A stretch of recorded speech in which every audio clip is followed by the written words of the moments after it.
रास्ते कितने भी कठिन क्यों ना हो, रास्ते कितने भी कठिन क्यों ना हो, मगर आगे बढ़ना जिंदगी है। हार जीत की फिक्र छोड़कर कोशिश करना जिंदगी है। हार जीत की फिक्र छोड़कर कोशिश करना जिंदगी है। गमों के गहरे सायों में भी मुस्कुराहट ढूंढना जिंदगी है। चलिए आज हम पढ़ेंगे भारत के संविधान में। आज हम पढ़ने वाले हैं भारत के संविधान में प्रधानमंत्री के कार्य। क्या पढ़ने वाले हैं बेटा? आज हम पढ़ने वाले हैं प्रधानमंत्री के कार्य। जैसे कि मैंने आपको पिछली क्लास में बताया था बेटा, अनुच्छेद 53 बताया था। इसमें बताया था बेटा राज्य की कार्यपालिका, राज्य की जो कार्यपालिका है, कार्यपालिका की शक्ति है ना, राज्य की कार्यपालिका की शक्ति राष्ट्रपति में निहित है। ध्यान रखना आपके लिए ना, राष्ट्रपति में निहित है। ये संविधान के अनुच्छेद 53 में लिखा हुआ है ना। संविधान के अनुच्छेद 53 में 53 में लिखा हुआ है कि राज्य की कार्यपालिका की जो शक्ति है वो किसमें निहित है? राष्ट्रपति में निहित है ना। ध्यान रखना आपको, नीचे एक लाइन और लिखी हुई है, ये क्या है बेटा? नाम मात्र की है। क्या है? नाम मात्र की है। ध्यान रखना, राष्ट्रपति का पद तो है सर्वोपरि, लेकिन उसकी शक्तियां जो है वो नाम मात्र की है ना। वास्तविक शक्ति किसके पास है बेटा? प्रधानमंत्री के पास है। किसके पास है? प्रधानमंत्री के पास है। ये आपको ध्यान रखना है, क्योंकि प्रधानमंत्री की सलाह पर ही राष्ट्रपति हर काम को करता है, कार्यपालिका है ना। मैं ऐसा भी बोल सकता हूँ बेटा, है ना, राज्य की जो शक्ति है ना, राज्य की जो शक्ति है ना, राज्य की शक्ति है वो किसमें निहित है बेटा? वो राष्ट्रपति में निहित है। किसमें है? राष्ट्रपति में निहित है ना। अनुच्छेद किसके अनुसार? 53 के अनुसार जो राज्य की कार्यपालिका की शक्ति है वो राष्ट्रपति में निहित है। और सरकार की जो शक्ति है बेटा, है ना, सरकार की जो शक्ति है ना, शक्ति है ना, या सरकार की कार्यपालिका बोल सकते हैं ना, सरकार की कार्यपालिका बोल सकते हैं ना, कार्यपालिका, कार्यपालिका की शक्ति, सरकार की कार्यपालिका की शक्ति जो है वो प्रधानमंत्री में निहित है, ऐसा ही बोल सकते हैं ना। इसमें बेटा प्रधानमंत्री में है निहित है। अब सरकार क्या होती है बेटा? है ना, भारत की सरकार है मंत्री परिषद। क्या है बेटा? मंत्री परिषद जो है भारत सरकार है। क्या है? भारत सरकार जो आपकी है वो मंत्री परिषद है। और मंत्री परिषद में जो मंत्रिमंडल है, कैबिनेट मंत्री, उनमें असल जो शक्ति है ना, वो किसमें है बेटा? मंत्री, कैबिनेट मंत्रियों में है। ये सरकार कहलाती है ना। सबसे पहले हम समझेंगे बेटा सरकार बनती कैसे है ना, सरकार बनती कैसे है ना। सरकार बनाने के लिए बनता है मंत्री परिषद। क्या बनता है? मंत्री परिषद। जैसे मैं आपसे बोल दूं, है ना, जो मंत्री परिषद बनता है वो लोकसभा और राज्यसभा से मिलाकर बनता है ना। जैसे कि मैं एक कॉलम बना देता हूं आपके लिए, ये लोकसभा का कॉलम है, ठीक है ना। ये क्या है? लोकसभा का कॉलम है। और ये आपका कॉलम जो है वो क्या है बेटा? राज्यसभा का है ना। या ऐसे समझ लो बेटा, आप ऐसे समझ सकते हो ना, ऐसे समझ सकते हो। एक कॉलम हमने बना दिया बेटा, क्या? एक कॉलम बना दिया हमने इसका, राज्यसभा। ये क्या है? राज्यसभा है। क्या है बेटा? राज्यसभा है, ठीक है ना। एक कॉलम बना दिया हमने ये, ठीक है ना। ये आपकी लोकसभा है। क्या है? लोकसभा है, ठीक है ना। ये आपकी राज्यसभा है और ये आपकी लोकसभा है ना। ये आपकी क्या है बेटा? राज्यसभा है ना। ये क्या है? राज्यसभा है। और ये आपकी लोकसभा है। ये सदस्य बैठे हुए हैं ना, सदस्य बैठे हुए। इसमें कुल सदस्य होते हैं 543। कितने? 543। 545 हुआ करते थे, लेकिन जो आपका दो एंग्लो इंडियंस जो आपके सदस्य थे उनको हटा दिया है 2020 से, है ना। 2019 के अधिनियम के तहत हटा दिया 2020 से। तो अब कितने बचे? 543 सदस्य बचे किसमें? लोकसभा में। इसमें है आपके 245 सदस्य। कितने हैं? 245 सदस्य किसमें बेटा? राज्यसभा में है। और लोकसभा में है 543 सदस्य, ठीक है ना। मतलब जो निर्वाचन होता है, क्या होता है? निर्वाचन जो होता है, निर्वाचन जो होता है वो 543 सदस्यों के लिए होता है, ठीक है ना। क्लियर है? तो 543 सदस्यों के लिए निर्वाचन होता है लोकसभा में, हर 5 साल में होता है, ठीक है ना। और ये क्या है बेटा? निम्न सदन है। और ये क्या है आपका? निम्न सदन है। और ये अस्थायी है ना। ये स्थायी है, ये कभी भंग भी नहीं होता है और ये कभी खत्म भी नहीं होता है ना। और उच्च सदन है, ये आपका निम्न सदन है। मैं आपको लोकसभा और राज्यसभा जब पढ़ाऊंगा ना तो और अच्छे से बताने की कोशिश करूंगा। अभी मैं आपको सरकार बता रहा हूँ, ठीक है।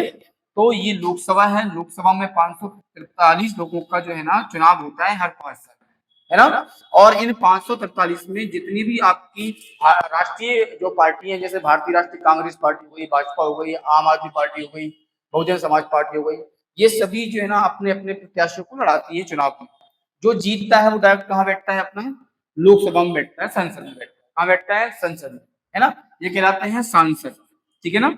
अपने अपने क्षेत्र से जो जीतते हैं वो डायरेक्ट कहाँ जाते हैं, लोकसभा में बैठते जाते हैं, ठीक है, ठीक है। अब ये दोनों मतलब ये 43 और जो सरकार जो बनती है बेटा, सरकार मेन होती है जीतने वाली पार्टी।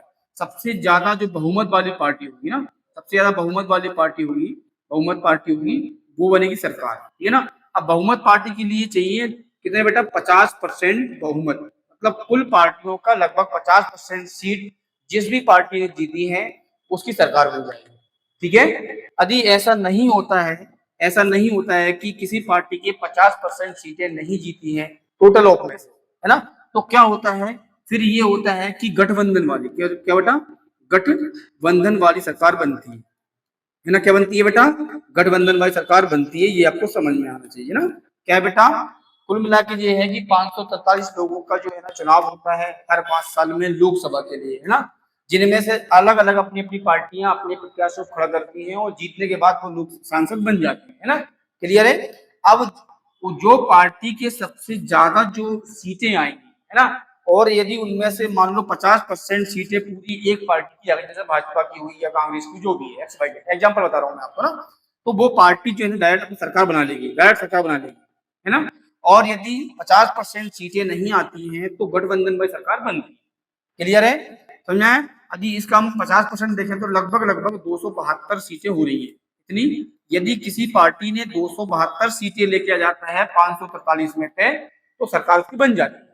सही आया कि नहीं आया। और 272 सीटें नहीं आती है तो फिर गठबंधन में सरकार बनती है, ठीक है, गठबंधन सरकार बनती है, फिर पीएम चुना जाता है, ठीक है। तो ये हो गई आपकी क्या है, लोकसभा, सॉरी, ये लोकसभा और ये राज्यसभा, ठीक है। ये दोनों मिलाकर क्या कहलाती है आपकी, ये दोनों मिलाकर कहलाती है संसद, क्या कहलाती है, संसद कहलाती है, ये आपको ध्यान रखना है ना।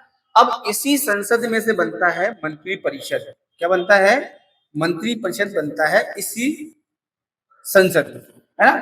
कुछ मंत्री इसमें से भी आ सकते हैं और इसमें से भी आते हैं।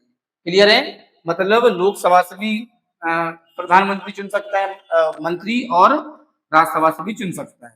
सबसे पहला काम होता है राष्ट्रपति द्वारा किसको चुना जाता है बेटा, प्रधानमंत्री को चुना जाता है। किसको चुना जाता है, प्रधानमंत्री को चुना जाता है, प्रधानमंत्री को चुना जाता है। सबसे पहले मंत्री प्रधानमंत्री को चुना जाता है, फिर प्रधानमंत्री की सलाह पर, है ना, फिर चुना जाता है मंत्री परिषद। क्या चुना जाता है, मंत्री परिषद। अब मंत्री परिषद मैंने कल आपके लिए पूरा समझा दिया, है ना। तो सबसे पहले प्रधानमंत्री चुना जाता है, प्रधानमंत्री के बाद चुना जाता है मंत्री परिषद, सब सलाह ली जाती है, फिर प्रधानमंत्री की मंत्री परिषद के लिए राष्ट्रपति द्वारा चुना जाता है, ठीक है। तो मंत्री परिषद बनता है ना। चलिए अब आगे हम देखते हैं इसमें, है ना। मैंने क्या बताया आपको, संसद, क्या बताया मैंने आपको, संसद, है ना।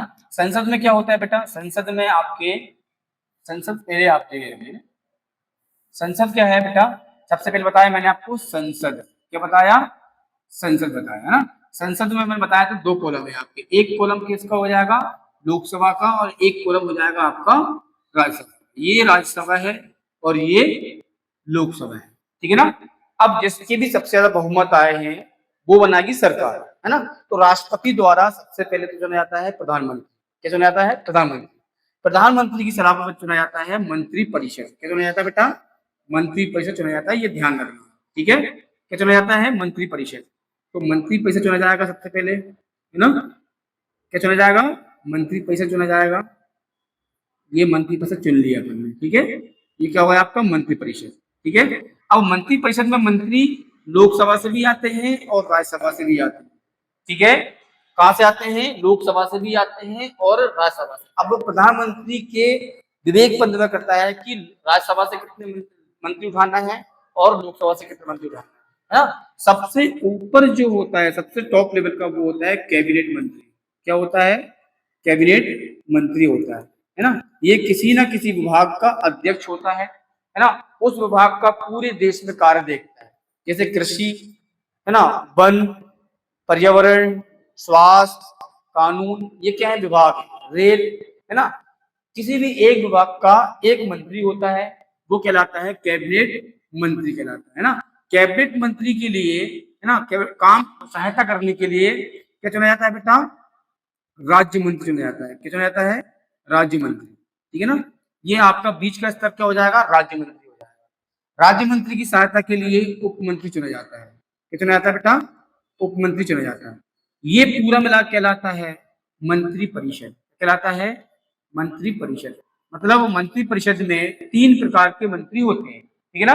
मंत्री परिषद में 3 प्रकार के मंत्री होते हैं, जिनके पास स्वतंत्र रूप से काम करने के लिए विभाग दिया जाता है, वो कहलाते हैं कैबिनेट मंत्री, है ना। और कैबिनेट मंत्री की सहायता करने के लिए जो मंत्री अपॉइंट किए जाते हैं, वो कहलाते हैं राज्य मंत्री, है ना। और राज्य मंत्री की सपोर्ट करने के लिए एक मंत्री चुना जाता है, वो कहलाता है उप मंत्री। और ये तीनों मंत्री जो है ना मिलाकर जो बनता है आपका मंत्री, वो कहलाता है मंत्री परिषद, है ना। मंत्री परिषद जो आपका होता है बेटा, मंत्री परिषद जो होता है ना, मंत्री परिषद का अध्यक्ष जो होता है ना, अध्यक्ष या प्रमुख बोल सकता हूं मैं ना, वो होता है पीएम, ठीक है ना। मंत्री परिषद का जो अध्यक्ष होता है वो पीएम, ठीक है। कैबिनेट जो आपका मंत्री होते हैं उनका भी अध्यक्ष या हम बोल सकते हैं प्रमुख कौन होता है, तो पीएम होता है। कौन होता है, पीएम, है ना। इसी को बोलते हैं मंत्रिमंडल। क्या बोलते हैं, मंत्रिमंडल बोलते हैं। कैबिनेट मंत्रियों के जो मंडल बनता है, अलग अलग विभागों से मंत्री चुने जाते हैं, उसी के मंडल को बोला जाता है मंत्रिमंडल, ठीक है भाई। ये इतना आपको समझ में आ गया, चलिए, है ना। तो अब देखो बेटा, ये आपकी हो गई मेन सरकार। क्या हो गई, मेन सरकार। अब ये सरकार का मेन मुखिया कौन है, पीएम और पीएम। सरकार की कार्यपालिका की शक्ति जो है ना पीएम में लीड होती है, मतलब पूरा काम पीएम करता है। क्लियर है, हाँ। इसके साथ साथ में हम बात करेंगे मंत्री जी, क्या मंत्री परिषद, और ये है बेटा राष्ट्रपति। क्या है, राष्ट्रपति, है ना। ये कौन होगा बेटा, राष्ट्रपति हो जाता है। ये आपका मंत्री परिषद। मंत्री परिषद और राष्ट्रपति के बीच जो संवाद होगा, संवाद मतलब बेटा जो आपके मैसेज होते हैं उनका आदान प्रदान करना, जो बातें होती है, संवाद, है ना, तो वो कौन करवाएगा बेटा, पीएम करवाता है, ध्यान रखना, है ना। मतलब पीएम जो है ना वो राष्ट्रपति और मंत्री परिषद के बीच में संवाद की एक कड़ी होती है, अनुच्छेद 78 के अनुसार, अनुच्छेद 78 के अनुसार, ध्यान रखना, अनुच्छेद 78 के अनुसार जो पीएम जो होता है ना वो राष्ट्रपति और मंत्री परिषद के बीच में एक डाकिया का काम करता है, संदेश पहुंचाता है। संदेश भैया राष्ट्रपति ने ये बोला है और इस मंत्री ने राष्ट्रपति के संदेश भेजा है। डाकिया का काम करता है, संवाद करवाता है ना, व्यवस्था बिठाता है, संदेश पहुंचाता है, ठीक है। तो मतलब ऐसा नहीं है राष्ट्रपति जिस दिन चाहे उस दिन यहाँ पे बैठ जाए, रोज तो बैठेगा नहीं, है ना। लेकिन वो संदेश पहुंचाना है तो वो कम्युनिकेशन किससे होगा, आपका कम्युनिकेशन होगा आपका पीएम से। मतलब संदेशों का जो आदान प्रदान होता है वो पीएम के द्वारा होता है। किसके बीच में, मंत्री परिषद और राष्ट्रपति के बीच में। ये आपको ध्यान रखना है, अनुच्छेद 78 के अनुसार, अनुच्छेद 78 के अनुसार ये ध्यान रखना है। क्लियर है ना। अब कभी भी मान लो यदि प्रधानमंत्री को पूरे मंत्री परिषद को भंग करना है, मतलब खत्म करना है ना, मतलब यदि कभी मान लो प्रधानमंत्री का मूड खिसक गया, है ना, यदि उसके मन में आ रहा है कि मुझे ये मंत्री परिषद चाहिए ही नहीं, है ना, तो वो क्या करेगा बेटा, मंत्री परिषद से अपना त्यागपत्र दे देगा। क्या दे देगा बेटा, त्यागपत्र दे देगा, है ना। जैसे ही प्रधानमंत्री अपना त्यागपत्र देगा तो मंत्री परिषद जो आपका है वो आपसे आपकी शून्य हो जाएगा, मतलब कोई काम नहीं कर सकता। क्लियर है। यदि प्रधानमंत्री को मंत्री परिषद को भंग करना है, खत्म करना है, समाप्त करना है, उस मंत्री परिषद के लिए काम नहीं करना है, उनके साथ में काम नहीं करना है, तो वो मंत्री परिषद से अपना क्या दे देगा बेटा, अपना त्यागपत्र दे देगा। जैसे ही प्रधानमंत्री अपना त्यागपत्र देता है तो पूरा मंत्री परिषद शून्य हो जाता है, वो अपने अपने क्षेत्र में काम नहीं करता, कोई काम नहीं करता। जब तक प्रधानमंत्री मंत्री परिषद में है ना, तब तक ही मंत्री परिषद काम करता है। प्रधानमंत्री ने अपना त्यागपत्र दे दिया तो मंत्री परिषद अपना काम नहीं करेगा ना। साथ में यदि मान लो किसी आकस्मिक वजह से प्रधानमंत्री की मृत्यु हो जाती है ना, प्रधानमंत्री की मृत्यु हो जाती है तो आपसे आप ही मंत्री परिषद खत्म हो जाता है, ठीक है ना, आपसे आप ही मंत्री परिषद आपका खत्म हो जाएगा। क्लियर है। यदि मंत्री परिषद से प्रधानमंत्री ने त्यागपत्र दे दिया तो भी वो खत्म होना है, या किसी आकस्मिक वजह से उनकी मृत्यु हो जाती है तो पूरा मंत्री परिषद, पूरा मंत्रिमंडल आपका एकदम शून्य हो जाएगा, खत्म हो जाएगा। ठीक है, क्लियर है। तो पीएम का ये पावर है बेटा, पीएम का ये पावर है, ठीक है। पीएम अपना त्यागपत्र देगा तो पूरा मंत्रिमंडल आपसे ऑप्शन हो जाएगा, किसी को त्यागपत्र देने की जरूरत नहीं पड़ेगी, है ना, क्लियर है। और साथ साथ में पीएम जो है ना बेटा, पीएम जैसे पीएम अपना जो होता है, जैसे किसी भी मंत्री की नियुक्ति करवाता है राष्ट्रपति के द्वारा, मतलब सलाह देता है कि इस व्यक्ति को इस पद के लिए नियुक्त कर दीजिए मंत्रीगण में, है ना। ठीक उसी प्रकार से राष्ट्रपति को सलाह दे सकता है किस मंत्री को हटाना है, उससे त्यागपत्र लेना है, वो किसी भी वक्त राष्ट्रपति को अपना क्या कर सकता है बेटा, सलाह दे सकता है कि मुझे ये मंत्री ठीक प्रकार से काम करते हुए नहीं दिख रहा है, उससे आप त्यागपत्र ले लो, राष्ट्रपति से त्यागपत्र ले लेगा, ठीक है, क्लियर है। तो मतलब पीएम किसी भी लोकसभा के व्यक्ति या राज्यसभा के व्यक्ति को, सदस्य को मंत्रिमंडल में शामिल भी कर सकता है, किसी वक्त उससे त्यागपत्र लेने के लिए भी बोल सकता है ना। और यदि कोई उसकी बात नहीं मानता है तो खुद अपना त्यागपत्र देकर पूरे मंत्रिपरिषद को खत्म कर देगा, पूरे मंत्रिमंडल को खत्म कर देगा, शून्य कर देगा, है ना। फिर डबल से क्या बनेगा, मंत्रिमंडल बनेगा, ठीक है, ऐसा होता है, क्लियर है। चलिए इसके बाद थोड़ा सा और समझ लीजिए बेटा, बहुत इंपॉर्टेंट है इसमें, है ना। अब क्या होता है ना, जो मंत्रिपरिषद जो होता है ना बेटा, वो हमेशा लोकसभा में बैठता है, ये आपको ध्यान रखना है ना। मंत्रिपरिषद हमेशा लोकसभा में बैठता है, ध्यान रखना। पूरा मंत्रिपरिषद कहाँ बैठेगा बेटा, इस लोकसभा में बैठेगा, ध्यान रखना। मंत्रिपरिषद हमेशा बैठक में कहाँ बैठता है, लोकसभा में बैठता है, ये आपको ध्यान रखना है। मैं आपको क्लियरली बोल रहा हूँ बार बार, पूरा मंत्रिपरिषद, चाहे उसमें सदस्य जो होंगे आपके राज्यसभा के हों, चाहे भले ही उसमें सदस्य राज्यसभा के हों, लेकिन मीटिंग जो आपकी होगी, बैठेंगे कहाँ पर, लोकसभा में बैठेंगे, है ना। यदि किसी प्रस्ताव पर हस्ताक्षर करना है तो बैठेंगे वे लोकसभा में, लेकिन जब प्रस्ताव राज्यसभा में जाएगा तो यहाँ जाके वो हस्ताक्षर करते हैं, ठीक है ना। हस्ताक्षर वो अपने हस्ताक्षर आपको अपने सदन में ही करेंगे, लेकिन उनकी बैठक कहाँ होती है, लोकसभा में होती है। मंत्रिपरिषद में जो भी सदस्य, चाहे वो राज्यसभा का हो चाहे वो लोकसभा का हो, है ना, उनकी बैठक हमेशा लोकसभा में ही होगी, है ना। लेकिन किसी प्रस्ताव को यदि पारित करवाना है तो जो सदस्य राज्यसभा के हैं वो यहाँ आकर अपने हस्ताक्षर कर देते हैं, ठीक है ना। हस्ताक्षर यहाँ नहीं करते, हस्ताक्षर इसी सदन में आके करेंगे, है ना। अपना वोट जो है ना वो राज्यसभा में ही आकर डालेंगे जो मंत्री राज्यसभा के हैं, इसमें मंत्रिपरिषद, ये आपको समझना है, ठीक है, क्लियर है। अब मंत्रिपरिषद जो होता है ना बेटा, मंत्रिपरिषद में जो सदस्य होते हैं ना, वो सरकारी सदस्य कहलाते हैं, कहलाते हैं सरकारी सदस्य कहलाते हैं, आपको ध्यान रखना है, क्लियर है, सरकारी सदस्य कहलाते हैं। और जो लोकसभा जो राज्यसभा संसद के जो अन्य अन्य जो व्यक्ति होते हैं, अन्य सदस्य होते हैं, वो गैर सरकारी कहलाते हैं, गैर सरकारी कहलाते हैं, ये आपको ध्यान रखना है, गैर सरकारी कहलाते हैं, गैर सरकारी कहलाते हैं, ये आपको ध्यान रखना है बेटा, है ना। जो सदस्य तो इसके ही है ना, लोकसभा राज्यसभा के, लेकिन उनको मंत्रिपरिषद में शामिल कर लिया गया है, इसीलिए वो क्या कहलाएंगे, सरकारी कहलाएंगे, क्योंकि वो सरकार होता है ना, भारत सरकार, है ना, तो वो सरकारी सदस्य कहलाएंगे, क्योंकि भारत सरकार जो मंत्रिमंडल बनाया है, जो मंत्रिपरिषद बनाया है, उसमें शामिल कर लिया गया है, इसीलिए क्या कहलाएगा, वो सरकारी सदस्य कहलाएगा। और मंत्रिपरिषद के हटकर जो भी सदस्य रहेंगे, इसके भी और इसके भी, तो कहलाएंगे गैर सरकारी सदस्य कहलाएंगे, ये आपको ध्यान रखना है ना। ये बिल जब बिल पारित होता है तो इसमें बहुत इंपोर्टेंट रखा था ये चीज, है ना, मैं आपको आगे पढ़ाऊंगा, है ना। तो मंत्रिपरिषद के अंदर जो सदस्य होते हैं वो सरकारी कहलाते हैं, और अन्य जो सदस्य होंगे वो आपके गैर सरकारी कहलाएंगे, ये आपको ध्यान रखना है ना। और एक और बात ध्यान रखना, 91 नंबर का जो संविधान संशोधन हुआ था बेटा, संविधान संशोधन हुआ था 2003 में। कब हुआ था, 2003 में। इसमें डायरेक्टली संविधान में लिख दिया गया है कि मंत्रिपरिषद में जो सदस्य होंगे बेटा, वो 15% से ज्यादा नहीं होंगे या अधिक नहीं होंगे, किसके बेटा, लोकसभा के, किसके, लोकसभा के सदस्यों से, ना, लोकसभा के सदस्यों से, ये आपको ध्यान रखना है ना।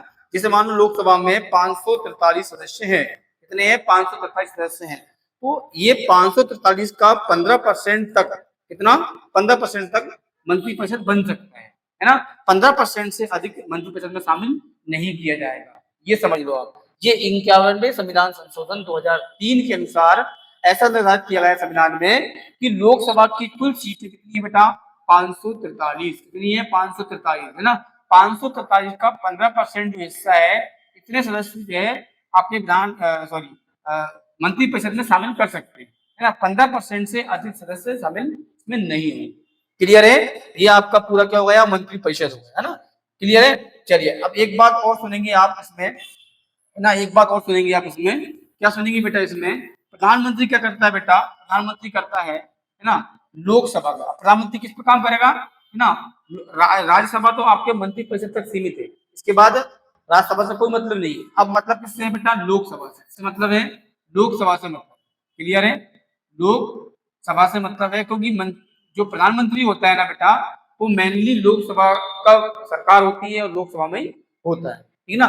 तो लोकसभा का जो सत्र होता है बेटा, सत्र मतलब होती है बैठक, सत्र आहूत करता है। क्या करता है? आहूत करता है। आहूत कौन करता है? मैंने आपको पिछली क्लास में पढ़ाया था, राष्ट्रपति करता है। कौन करता है? लोकसभा की बैठक को या सत्र को आहूत करता है राष्ट्रपति। लेकिन सत्र आहूत करने का की सलाह कौन देता है बेटा? की सलाह कौन देता है? राष्ट्रपति को सलाह देता है पीएम। कौन देता है? पीएम। मतलब कब कौन सी बैठक बुलाना है, वो बैठक की सलाह राष्ट्रपति को कौन देगा? पीएम देगा। मतलब लोकसभा की जो बैठक है उसको बुलाने का जो सलाह राष्ट्रपति को कौन देगा? पीएम देगा, है ना? दूसरी बात, सत्र वशान करना। सत्र वशान करना मतलब किसी भी समय जो है ना बेटा, सत्रवसान की सलाह, है ना, सलाह, सत्रवसान की सलाह कौन देगा बेटा? पीएम देगा। किसको देगा? राष्ट्रपति को देगा। यदि किसी सत्र को खत्म, मतलब सत्र को पोस्टपोन करना है, या हम बोल सकते हैं सत्र को स्थगन करना है, तो कौन कराएगा? पीएम करवाएगा राष्ट्रपति के द्वारा। राष्ट्रपति सलाह देता है, सॉरी, पीएम सलाह देता है राष्ट्रपति को कि भैया सत्र को कब बुलाना है, कब उसको स्थगन करना है ना? भाई हम बात करेंगे लोकसभा को यदि भंग करना है, क्या करना है बेटा? भंग करना है ना, या विघटित करना है, विघटित करना है ना, करना है, तो सलाह कौन देगा बेटा? सलाह देगा पीएम। किसको देगा? राष्ट्रपति को, है ना? ये तीनों की घोषणा कौन करता है?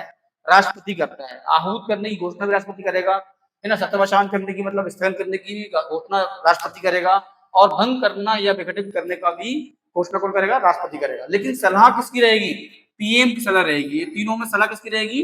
पीएम की सलाह रहेगी। या आपको ध्यान, पीएम राष्ट्रपति को सलाह देता है कि लोकसभा को भंग कर दो या विघटित कर दो, ना सत्रवसान कर दो, मतलब उसको स्थगन कर दो, रोक दो या बुला लो, है ना? तीनों ही काम जो है ना, पीएम सलाह देता है राष्ट्रपति को, राष्ट्रपति घोषणा कर देता है ना? मतलब कहने का है कि पीएम ही बोलता है राष्ट्रपति से ऐसा करवा दो आप, राष्ट्रपति बिना सोच समझे कर देता है। क्लियर है? ऐसा है, ठीक है ना? जब भी कभी लोकसभा बेटा भंग होती है या विघटित होती है, तो बेटा डबल से क्या होता है? निर्वाचन होता है। क्या होता है? डबल से निर्वाचन होता है, डबल से चुनाव होता है, फिर नेशनल बनते हैं, फिर सरकार बनती है ना? तो लोकसभा कभी भी भंग होगी या विघटित होगी तो करवाता कौन है? पीएम करवाता है ना? किसके द्वारा करवाता है? राष्ट्रपति के द्वारा करवाता है। और जब भी लोकसभा भंग होगी या विघटित होगी, मतलब खत्म होगी, तो डबल से क्या होगा? निर्वाचन होगा, चुनाव होगा, चुनाव होने के बाद डबल से सरकार बनेगी, फिर प्रोसेस पूरी वही रहेगी, है ना? वैसे तो लोकसभा के चुनाव होते हैं, चुनाव होने के बाद पहली जो बैठक होती है, पहली बैठक से लेकर 5 साल तक जो है ना लोकसभा का कार्यकाल होता है, और 5 साल पूरे होते ही आपसे आप लोकसभा विघटित हो जाती है ना, मतलब खत्म हो जाती है। लेकिन 5 साल के पहले कभी करना है तो कौन करवाएगा बेटा? पीएम करवाएगा राष्ट्रपति के द्वारा उसको भंग। किसको? लोकसभा को भंग। ठीक है, ये आपको ध्यान रखना है बेटा, इससे उच्च कोटि का एग्जाम में नहीं आएगा, इससे अंदर ही आएगा। ठीक है ना? क्लियर है? चलिए अब हम नेक्स्ट देखेंगे बेटा पीएम की कुछ शक्तियां, है ना? प्रधानमंत्री सभा पटल पर सरकारी नीतियों की घोषणा करता है। जितनी भी सरकारी नीतियों की घोषणा होती है ना, किसमें बेटा? लोकसभा के पटल में। तो कौन करेगा? पीएम करेगा। कौन करेगा बेटा? सभा में पीएम जो होता है, प्रधानमंत्री जो होता है, वो पटल पर सरकारी जो आपकी क्या होती है बेटा नीतियां, उनकी घोषणा कौन करेगा? सरकारी नीतियों की पीएम करेगा। जब भी कोई सरकारी नीति आएगी, जब भी कोई सरकारी कार्य जो है ना आपको लोगों के लिए तक पहुंचाएगा, उसकी घोषणा कौन करेगा? पीएम करेगा, है ना? कहां पर? लोकसभा के पटल पर। ठीक है ना? इसके बाद प्रधानमंत्री जो होता है ना बेटा, नीति आयोग, सरकारी विकास परिषद, राष्ट्रीय एकता परिषद, अंतर्राज्यीय परिषद और राष्ट्रीय जल संसाधन परिषद का अध्यक्ष होता है। ये आपको ध्यान रखना है। क्लियर है? ये बहुत इंपॉर्टेंट है बेटा। क्लियर है? बहुत इंपॉर्टेंट है ये कि राष्ट्रपति सॉरी प्रधानमंत्री जो होता है वो नीति आयोग का अध्यक्ष तो होता है, ये बात सबको पता है। नीति आयोग का अध्यक्ष कौन होता है? पीएम होता है, प्रधानमंत्री होता है। नीति आयोग का जो गठन हुआ था बेटा वो 2015 में हुआ था। पीएम मोदी ने लाल किले में घोषणा की थी योजना आयोग की जगह पर हम नीति आयोग लाएंगे। ये घोषणा की थी लाल किले पर 2014 में 15 अगस्त को। कब की थी? 15 अगस्त को दिन झंडा फहराया गया था स्वतंत्रता दिवस का। उसी दिन लाल किले पर घोषणा कर दी थी कि जो हमारा योजना आयोग है उसकी जगह पे हम नीति आयोग लेकर आएंगे, है ना? क्लियर है? तो 2015 में नीति आयोग आया था। इसका अध्यक्ष कौन होता है नीति आयोग का? पीएम होता है, प्रधानमंत्री होता है। साथ साथ में राष्ट्रीय विकास परिषद, राष्ट्रीय एकता परिषद और अंतर्राज्यीय परिषद तथा राष्ट्रीय जल संसाधन परिषद का जो अध्यक्ष होता है वो कौन होता है बेटा? पीएम होता है। ये आपको ध्यान रखना है। कौन होता है? पीएम होता है। ये आपको ध्यान रखना है। और जितनी भी सरकारी नीतियां आएंगी उन सरकारी नीतियों को पटल पर घोषणा कौन करेगा? लोकसभा में घोषणा कौन करेगा? वो करेगा आपका पीएम, प्राइम मिनिस्टर। ठीक है, चलिए नेक्स्ट हम पढ़ेंगे बेटा प्रधानमंत्री राष्ट्रपति की जो नियुक्तियां होती है ना, ध्यान रखना। राष्ट्रपति जितनी भी नियुक्तियां करता है, मैंने आपको नियुक्तियां के बारे में बताया था, डायरेक्टली मैंने खुले शब्दों में बोल दिया था कि राष्ट्रपति जो भी नियुक्ति करेगा वो प्रधानमंत्री की सलाह पे करेगा। जो भी नियुक्ति होगी प्रधानमंत्री की सलाह पे होगी, प्रधानमंत्री के द्वारा सलाह दी जाएगी फिर ही होगी, है ना? तो ये कुछ एग्जाम्पल उसके ही है ना। पीएम जो होता है बेटा, प्रधानमंत्री जो होता है वो राष्ट्रपति द्वारा जो नियुक्तियां होती है उनमें सलाह देता है।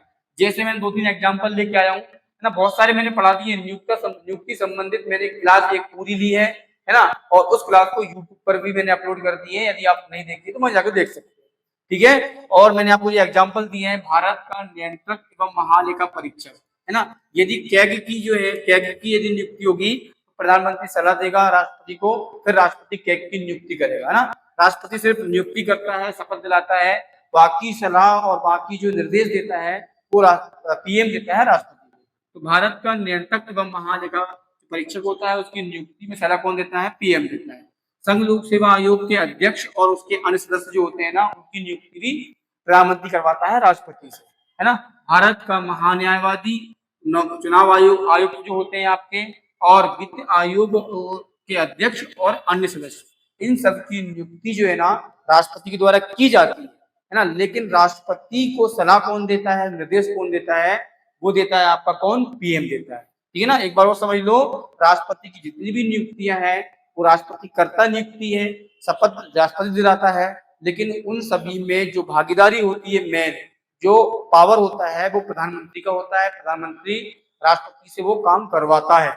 जैसे भारत के नियंत्रक एवं महालेखा परीक्षक की नियुक्ति होगी पीएम करवाएगा राष्ट्रपति से, है ना। संघ लोक सेवा आयोग के अध्यक्ष चुनना है या अन्य सदस्य चुनना है तो भी पीएम करवाएगा। भारत के महान्यायवादी चुनना है तो पीएम करवाएगा। चुनाव आयुक्तों की नियुक्ति करना है तो पीएम करवाएगा राष्ट्रपति से। वित्त आयोग के अध्यक्ष और अन्य सदस्यों की नियुक्ति भी कौन करवाएगा? पीएम करवाएगा राष्ट्रपति से। चलिए नेक्स्ट देखते हैं बेटा। नेक्स्ट है आपका मंत्रिमंडल सचिवालय। क्या है? मंत्रिमंडल सचिवालय देखेंगे तो मंत्रिमंडल सचिवालय क्या होता है बेटा? ये मंत्रिमंडल सचिवालय जो होता है वो भारत सरकार के नियम 1961 के अंतर्गत प्रत्यक्ष रूप से प्रधानमंत्री के अधीन काम करता है। जो मंत्रिमंडल सचिवालय होता है ना बेटा, वो भारत सरकार के नियम 1961 के अंतर्गत डायरेक्टली जो है ना आपका प्रधानमंत्री के अधीन काम करता है। प्रधानमंत्री के कहने पे काम करता है, ध्यान रखना, है ना। प्रधानमंत्री जो बोलेगा, प्रधानमंत्री के कहने पर ही मंत्रिमंडल सचिवालय जो है आपका काम करता है ना। इसमें क्या होता है बेटा? जितनी भी आपकी गवर्नमेंट है ना, ये इसमें क्या होता है बेटा? प्रशासनिक कौन होते हैं? प्रशासनिक पद होते हैं। सचिवालय में क्या होते हैं बेटा? प्रशासनिक पद होते हैं। जो वरिष्ठ आईएएस अधिकारी होते हैं, आईएएस अधिकारी लेवल के इसमें व्यक्ति होते हैं ना, मतलब अधिकारी होते हैं। प्रशासनिक पद होते हैं आपके बड़े बड़े जो है ना वरिष्ठ आईएएस पदाधिकारी होते हैं। इसमें इनमें सचिवों की नियुक्ति की जाती है ना। और यही जो सचिवालय जो है ना बेटा, वही मेन प्रशासक है हमारा। सचिवालय ही मंत्रियों को अपनी नीतियां बना के देता है, अपने भाषण बना के देता है ना। पूरे कार्य की विधि बना के देता है ना। कार्य की पूरे कार्यक्रम सेट करके देता है। मतलब जो प्रशासनिक हमारे कर्मचारी होते हैं, वरिष्ठ आईएएस अधिकारी लेवल के, है ना, उस लेवल के व्यक्ति जो 10-20 साल तक अपना अच्छे तरीके से उसने आईएएस की नौकरी की है, उसको प्रमोशन मिलकर सचिवालय में जाते हैं। वो कहाँ जाते हैं? सचिवालय में जाते हैं। तो उनको पूरे प्रशासन का अच्छा ज्ञान होता है, नीतियों के बारे में ज्ञान होता है ना। काफी हद तक बहुत अच्छे लेवल के होते हैं। तो वही नीतियां बना के देते हैं, वही योजनाएं बना के देते हैं, वही भाषा बना के देते हैं, वही घोषणा पत्र बना के देते हैं। सिर्फ आपके मंत्रीगण जो होते हैं ना बेटा, अपने अपने विभाग में सिर्फ वो बनाए गए प्रपत्र को घोषणा करते हैं, ना, कुल मिला के नकल करते हैं उनकी, है ना, नकल करके वो देख के बोलते हैं, ऐसे करते हैं। ठीक है, कहने का मतलब है मेन प्रशासन अपना जो है प्रशासनिक पद होते हैं जो गवर्नमेंट जॉब बोलते हैं, क्या बोलते हैं, गवर्नमेंट जॉब, है ना। और मंत्रिमंडल सचिवालय में पूरे गवर्नमेंट जॉब से जो सचिव होते हैं ना वो कार्य करते हैं, जो वरिष्ठ आईएएस अधिकारी रैंक के होते हैं, है ना। और भारत सरकार के नियम 1961 के अंतर्गत ये पूरा सचिवालय जो है ना आपका वो प्रधानमंत्री के अधीन काम करता है, ये आपको ध्यान रखना है ना। और प्रशासनिक जो प्रमुख होता है बेटा वो कैबिनेट सचिव होता है। कौन होता है, कैबिनेट सचिव जो होता है ना सचिवालय का प्रमुख होता है, कैबिनेट सचिव जो होता है वो प्रमुख होता है। और ये बेटा कैबिनेट सचिव जो होता है वो सिविल सर्विसेज बोर्ड का पदेन अध्यक्ष होता है, ये बहुत आईएमपी है, ध्यान रखना। बताया था बेटा ये प्रशासनिक होते हैं, बताया था मैंने आपको, ये प्रशासनिक पद है, क्या है, प्रशासनिक पद है। सिविल सर्विसेज बोर्ड का पदेन अध्यक्ष होता है कौन, प्रमुख प्रशासनिक, किसका, सचिवालय का, मंत्रिमंडल सचिवालय का प्रमुख जो होता है ना वो सिविल सर्विसेज बोर्ड का पदेन अध्यक्ष होता है। ठीक है, चलिए आगे हम देखते हैं बेटा, मंत्रिमंडल सचिवालय मंत्रिमंडल की बैठकों के लिए कार्य सूची बनाता है। जैसे मैंने बताया था आपके लिए पूरी सूची जो है कार्य को बनाता है सचिवालय बनाता है, सचिव जो होते हैं ना वो बनाते देते हैं मंत्रियों को, है ना। मंत्री सिर्फ मुंह की देने के लिए काम करते हैं, मुंह की दे दी उनने यहाँ पर वहां पर, है ना। पूरी कार्यविधि, पूरी घोषणा, पूरी नीतियां को बना देता है, सचिव बना के देते हैं। मंत्री सिर्फ मुंह की देते हैं, मैं ऐसा कर दूंगा, मैं वैसा कर दूंगा, होता है 1%, होता है 1%। ठीक है, तो बना कौन देता है बेटा, सचिव बना देता है। मंत्रिमंडल समितियों के लिए सहायता प्रदान करता है ना, जो मंत्रिमंडल समितियां होती हैं उनकी सहायता कौन करता है, सचिवालय करता है। ठीक है, तो बेटा आज जो आपका है ना, आज जो आपका है इतना ही है, आज की क्लास में सिर्फ जो है आपका इतना ही है ना। बाकी जो है आपका नेक्स्ट क्लास में देखेंगे हम, है ना। आज मैंने आपको प्रधानमंत्री की जो जो शक्तियां हैं मैंने वो बताई है, ठीक है ना। प्रधानमंत्री की शक्तियां पूरी मैंने बता दी है ना। वास्तव में जो कार्यपालिका की शक्ति होती है बेटा वास्तव में पीएम के पास होती है, ये आपको माइंड में बैठा लेना है। राष्ट्रपति सिर्फ नाम मात्र की कार्यपालिक शक्ति राष्ट्रपति के पास है, करवाता पूरा पीएम है। जितनी भी भारत के अंदर जो बड़ी बड़ी घोषणाएं वगैरह होती हैं वो पीएम के ही मार्गदर्शन पर होती हैं, पीएम के कहने पर ही होती है। ठीक है, अब मिलेंगे नेक्स्ट क्लास में। जय श्री राम।